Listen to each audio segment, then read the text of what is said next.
Bayan, magandang umaga po, no? Sa lahat, gusto ko pong ipabatid sa inyo ang isang komento na ano ba ang init, ano ba ang init na ginagawa sa atin o pangtitirya na ginagawa sa atin ng TikTok.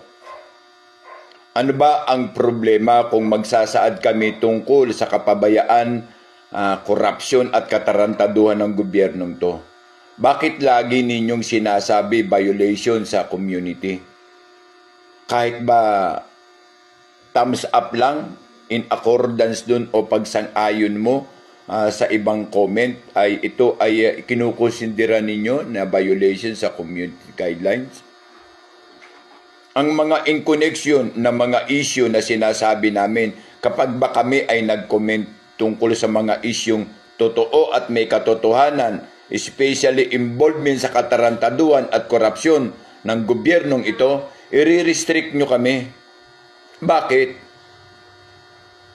Dahil ba sa sinabi na sinusuportahan kayo ng kadante? Tapos ang ginagawa ninyo o dahil sa kayo ay kinausap ng putang inang gobyerno na to? Nakitling kami.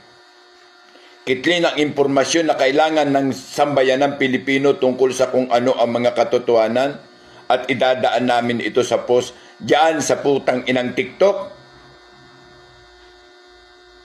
Marami ng reklamo sa inyo, TikTok. Kaya hindi kami nangihinayang na mawala ang TikTok dito sa Pilipinas kung putang inang TikTok ang ginagawa ninyo ay pagsang-ayon dahil nababayaran kayo.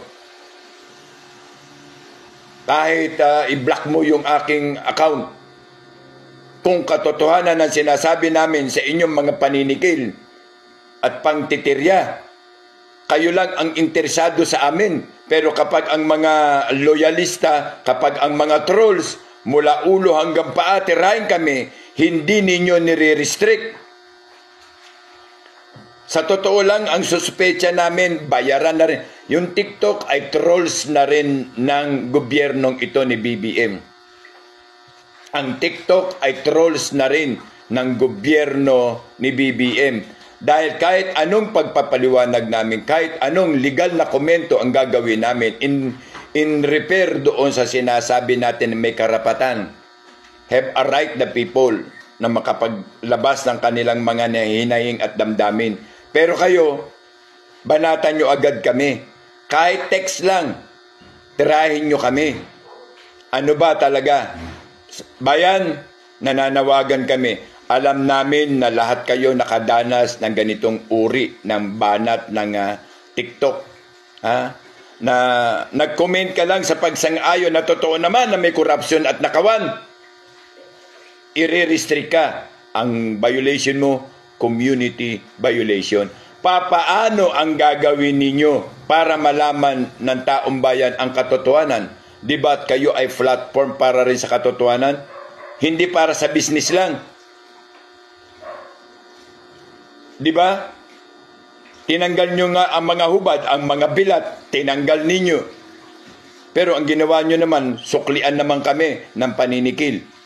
Dahil ba sa bayaran na rin kayo? Isa na rin kayo sa mga trolls dahil pinatawag kayo. Paalala lang TikTok. Mabubuhay kami kahit wala kayo.